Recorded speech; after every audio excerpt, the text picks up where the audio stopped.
Well,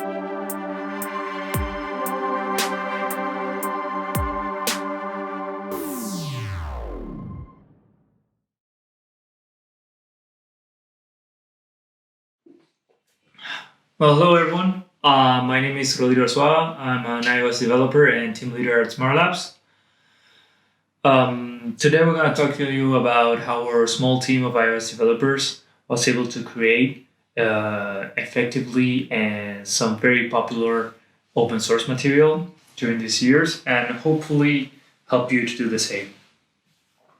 So, who are we? We're a medium-sized company based in Uruguay, and we dedicated ourselves to create custom software to clientele all around the world. But we also have a focus in creating open source material to help the different communities and in different areas and different technologies. During these years, we were able to work out good practices on how to create this open source and figure out a few principles that I think everyone should follow. So, what have we done so far during these years? We have created some very popular open source libraries.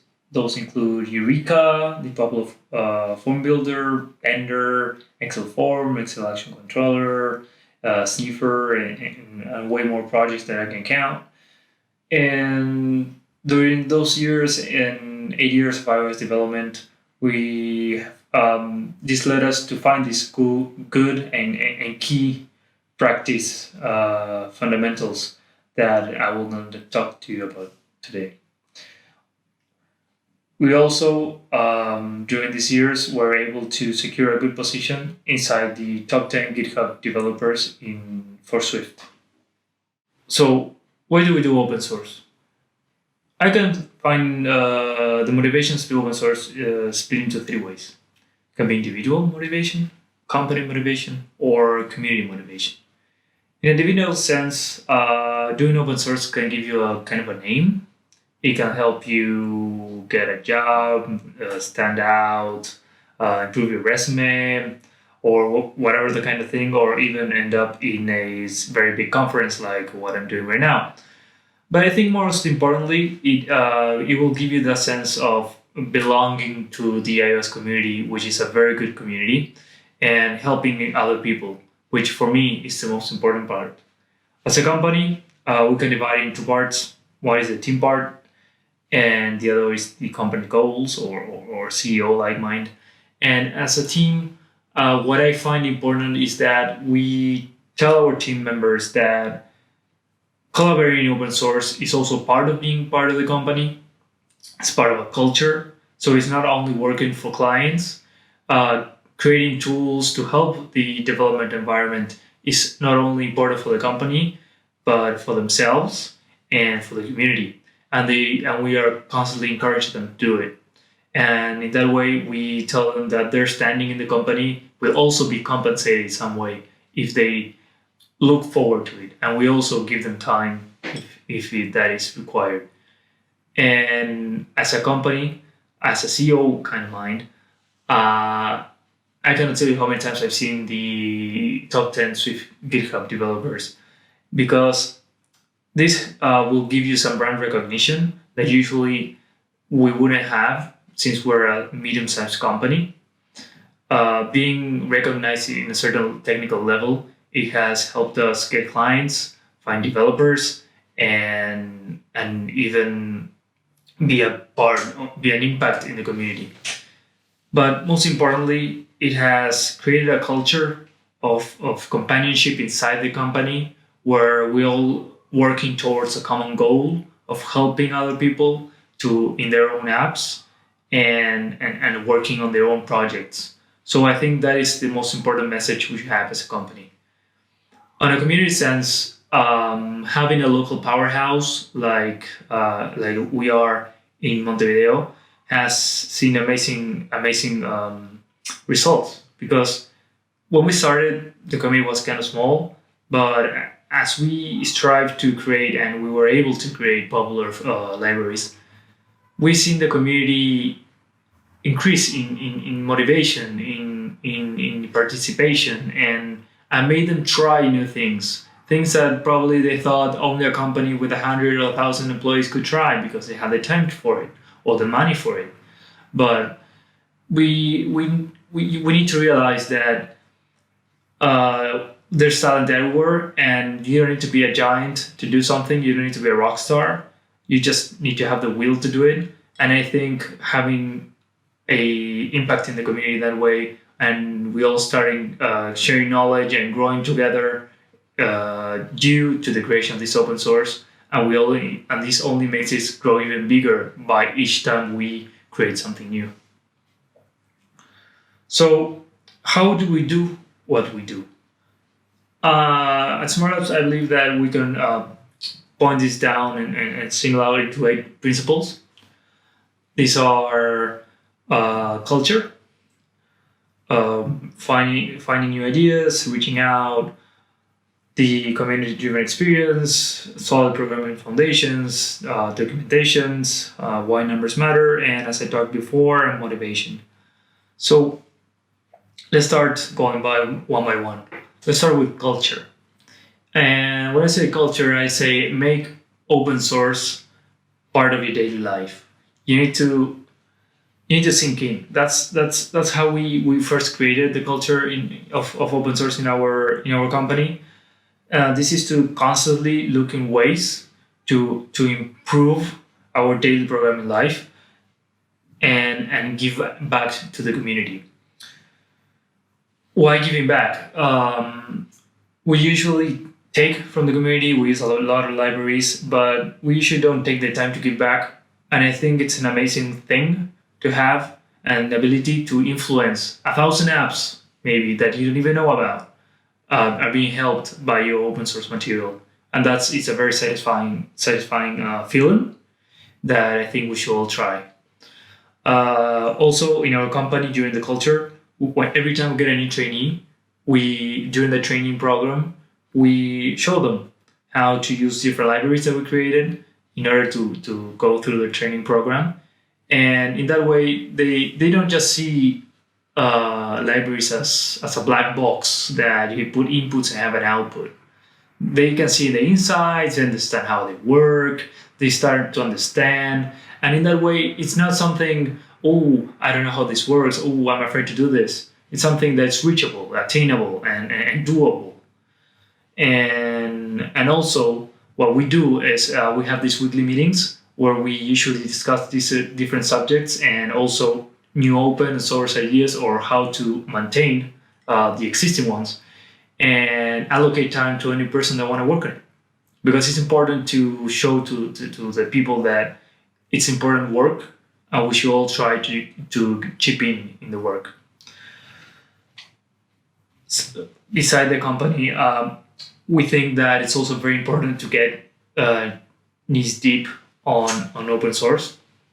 So what I mean by this is that you gotta look into every repo, into the trending ones, see how they work, download them, try it out, maybe make an example project, playing around with it. If you find an issue, report it. If you find something to improve it. But you gotta be careful, because every open source, I think, has its own way of doing things, like a small community, and you should respect that. If you do find flaws in the way they do things, you should propose ideas, but not impose them. Propose ideas to improve, but don't try to impose something on a community where they all have their own way to do it. So please, if you try to help someone, please research the way they do these things, because there's a reason why they do it that way. Here we have an example of us trying to fix an issue in AF networking some years ago. We didn't follow this, and we made the mistake of not making the real research. And the answer was, this issue was already explained here. So basically, we made that mistake. And we're all humans, but we make mistakes. But the thing is that we learned that the culture of each project should be respected. Another thing we should talk about is how to find idea. So here at Smart Labs, we make a lot of different apps. And during our experience, we found out that new ideas come from or problems that come out on apps, let's say recurring problems, or voids that we find in the community. So recurring problems comes from, yeah, well, as I said, working. You see, oh, I need this app needs a lot of forms. So what do? I created an Excel form, and or when I find a void and I said, oh, this thing will need a good wrapper around it, so I create that. Basically, it's to be in a constant alert and try to find something and find that thing that's missing or that could simplify other people. And let's say you do find an idea. Let's say you find it out and you program it and you got it out there and you upload it to GitHub. What do you do next, right? Well, I think you should start by going to your friends, your colleagues, your closest people around, showing them, tell them to try it out, to get some feedback. And after that, after you get that feedback, see if it actually adds the value you think you're adding, you should move out to the internet. But how to do that? Well, we're not all iOS celebrities that we post something online and suddenly we get 1,000 views, 1,000 likes, or whatever. Most of us are just normal people. I barely have 40 followers on Twitter, I think. And the important thing here is that if you do spend some time on Twitter with the community, you will see they're really nice. And if you try to give something that adds value to the community, they will share it. They appreciate what the effort you're trying to do. And you don't need to be anything famous or anything. You just need to add value on your ideas. So the way to reach out is, let's say, send an email to an influencer like we did and get some feedback. And after that, you'll start seeing like maybe if you get some traction, you're gonna start being mentioned. By following this marketing idea, we started after a newsletter. I believe we started having like 4 stars per minute on GitHub on Eureka, and we started getting mentions on different places. We even created a blog, which I think is very important to introduce every project, because every time that you will create something new, you want to create a blog that introduces the library basic concepts, right? And how to use it and how it creates a new way of solving an old problem, you know? What's the old versus the new and why the new is better. And once you have that blog post, I believe that you should post it in any venue that you like. Maybe you have your own company one, or you want to use Medium or Hacker News or whatever. The important thing is that you reach out, see what works, and learn from it. You should learn from it every time. And yeah, make sure you have something catchy, maybe a catchy logo or something. And also promoting. Like sometimes a good idea can die if you don't promote it. No one will know of your good ideas if you don't talk about it. So by doing this, what we achieved was to start training on GitHub, which was an amazing success for us. We started training on Twitter, people talking about it, mentioning it, showing examples. All the people like really being super appreciative of how easy it was in the case of Eureka or Excel form to create forms, and that was a really great sensation for us. And then we even got mentioned newsletters. In that case, it was iOS Dev Weekly and Swift News, and we got listed as one of the top 10 iOS libraries to every iOS developer should know. And that's a great achievement. I know it's not going to happen to every product. It didn't happen to every library that we created, but it can happen because if you try good enough and you try hard enough, I believe that we can all achieve at least and add value to the community. Talking about the community, I think there's something about open source projects that's amazing, and it's the community driven experience that is letting the community be the driving force of your project.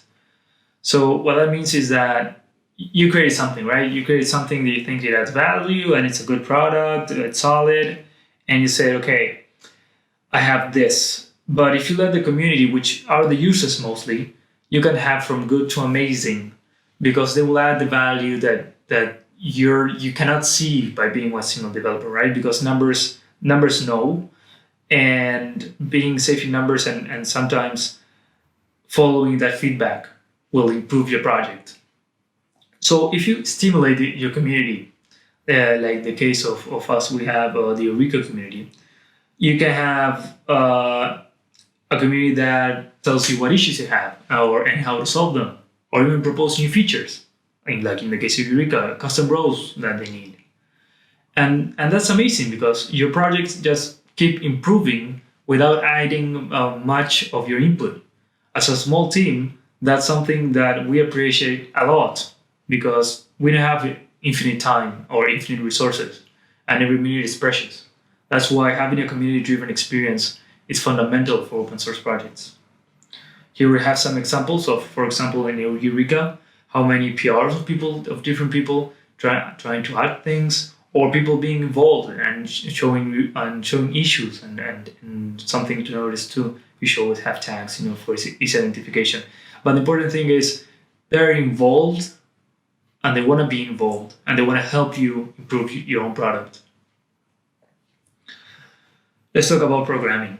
So your library needs a solid programming foundation.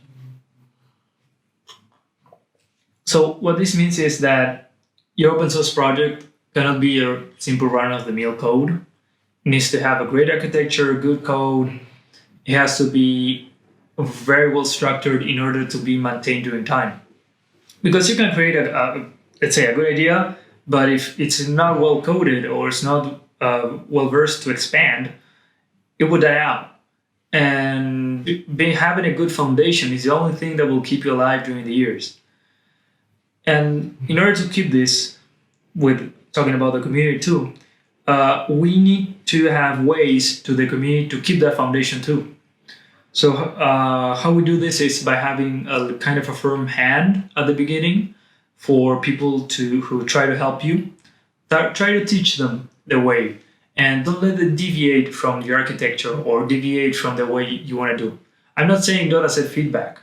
I'm just saying if you accept feedback, do it in a community sense. Don't let everyone do their own thing, because in that way it will be chaos and you probably die out because it won't be a maintainable library. And the most interesting thing is that the more you try to make people work in a certain way, you will see other people want to make other people work that certain way. And it becomes a community effort to maintain that quality. Something most people don't want to talk about or do is documentation. But you gotta realize it's essential in the sense that it's probably the first thing they will see from your repo. It's basically the front page. And having a good documentation with eye-catching logo, GIFs showing basic examples, benchmarks, code snippets for its implementation, explaining the basics of the open source in a way that it's easy to use and explains how well it improves whatever task you're trying to improve. Also, you gotta make it easier for people to adopt it. So you need to have all the installation methods. You need to have, for example, if they find an issue, a good PR template for people to create issues in the case they see a problem. In that way, by having a PR template, they can fill out the information you require in order to fix that issue, and you don't have to keep asking and going around asking questions for or having confusions of what's missing on whatever issue they're requesting. And also, you should have tests, of course, and continuous integration. This might be a no-brainer, but having tests on your on your main features will also maintain you through the years and help you have a quality product.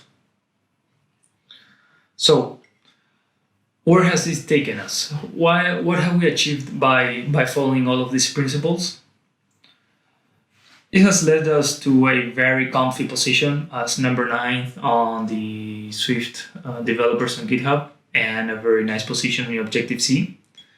And also, we're being used, for example, Eureka is being used by a lot of important apps, which today it's an amazing thing because every time that we do something to Eureka, we know we're affecting and helping a lot of different apps that affects and improve other people's life every day. So that's also another thing that we accomplished. But not everything is always sunny. Okay, as you can see, we made a lot of repos. If you can see the number, and not all, I didn't mention them all because a lot of them didn't gain traction. That's why numbers matter. That's why every time you fail, you gotta learn on what you failed and then repeat. During the years, we created open source projects that didn't gain any traction, like Opera. Maybe it was if documentation, lack of added value, or it did too much, or it did too little, or the foundation of the program was kind of bad. The thing is that you gotta keep trying. Even though sometimes you created something and maybe a month later or whatever, Apple creates something that completely destroys your idea, like the case of Bender. The idea here is that if you increase the effort, if you keep trying, you increase the chances of success. And it's going to be rough, it's going to be hard, but it's going to be worth it. So basically, with these principles, SmartLab was able to keep working on new and old open source projects during the years, attain a good position, was able to help the community, grow the local community, be part of 1,000 apps, and help a lot of different people with a team no bigger than 8, and all of that by constantly working and giving back. And it wasn't old. What I want to try to tell you is that this thing is not going to be easy. It's going to take your time. It's going to take you your weekends. It's going to take you more than 8 hours a day. And you got to reprioritize sometimes things in your company. But I think it's worth it because it not only creates a culture of companionship inside your company, but it will help everyone in the community to start helping each other, grow together, and be better. So as I want to say, open source lifts all boats. And I think that's the message. And I hope that you guys try this out and start creating. Thank you very much.